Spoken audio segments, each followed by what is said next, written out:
अगर मैं दो डाइस को फेंकता हूँ और आपसे पूछता हूँ कि जब वो ज़मीन पर गिरेंगे तो उनकी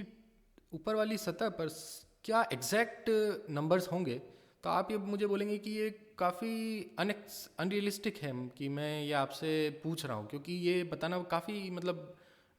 बेतुकी सी बात है। पर अगर मैं आपसे पूछूं कि अगर ये नीचे गिरेंगे और जो टॉप की सतह होगी उन पर जो नंबर्स आएंगे उनका साथ होने का क्या चांस है, मतलब साथ उनके आपस में जोड़ कर के जो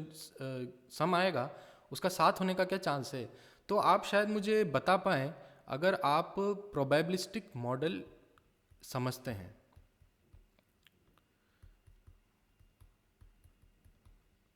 तो ये पहला एग्जाम्पल होगा एक गणितीय मॉडल का जो हम देखेंगे। तो इसके लिए हम बस अगर सारी जो भी संभावनाएं हैं जो कि नीचे गिरने पर आ सकती हैं इन दोनों के, उनको लिस्ट करें और ये देखें कि जो पहला नंबर है उसको हम बोलें कि ये पहली डाई को रिप्रेजेंट कर रहा है और जो दूसरा नंबर है वो दूसरी डाई को रिप्रेजेंट कर रहा है। तो हम ये कह सकते हैं कि टोटल हमारे पास 6 × 6 36 36 पॉसिबल आउटकम्स हो जाएंगी। और इन 36 पॉसिबल आउटकम्स में से हम अगर वो आउटकम्स को गिन लें जो जिनमें जो टोटल सम है वो 7 हो रहा है, तो हम ये देखेंगे कि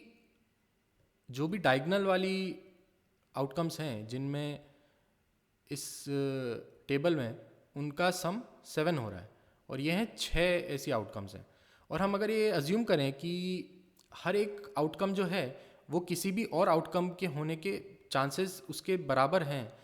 यानी कि वो इक्वली लाइकली हैं, तो हमारा जो आंसर होगा, जो लाइकलीहुड होगा सम 7 होने का, वो हो जाएगा 7/36। और इस तरह से हम एक मैथमेटिकल मॉडल बना के एक लाइकलीहुड निकाल सकते हैं कि अगर ये नीचे गिरेंगे तो कोई भी जो गिरने के बाद जो दोनों नंबर्स आएंगे उनका सम होने का लाइकलीहुड किसी भी नंबर के होने का क्या होता है। पर अगर आप एग्जैक्ट नंबर जानना चाहते हैं तो ये इससे कहीं गुना ज़्यादा मुश्किल प्रॉब्लम्स है। अब आप ये मुझे बोल सकते हैं कि क्योंकि ये जो डाई हैं ये जब गिरेंगे तो ये Newton's law of motion follow करेंगे तो बहुत ज़्यादा एक्यूरेसी के साथ,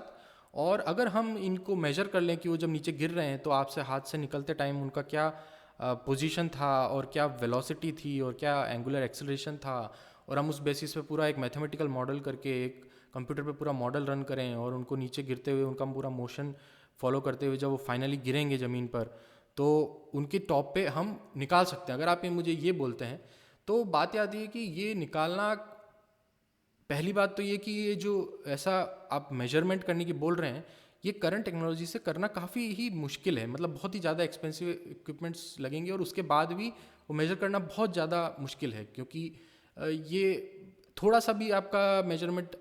गलत हुआ और आपकी जो नीचे गिरने पर वो मोशन जो होगा इतना कॉम्प्लिकेटेड होता है वो निकालना मुश्किल है। और उसके बाद ये कि उसका एयर रेजिस्टेंस जो माइनर लगेगा वो भी इतना होगा, असर डालेगा कि वो पूरा कैलकुलेशंस को चेंज कर सकता है। और क्योंकि ये इतनी हाई लेवल ऑफ कॉम्प्लेक्सिटी बढ़ा देगा इसलिए हम उस तरीके से कभी नहीं जाते हैं और हमेशा हम एक सिंपलिस्टिक मैथमेटिकल मॉडल से हम एक लाइक्लीहुड निकाल सकते हैं इस तरीके से।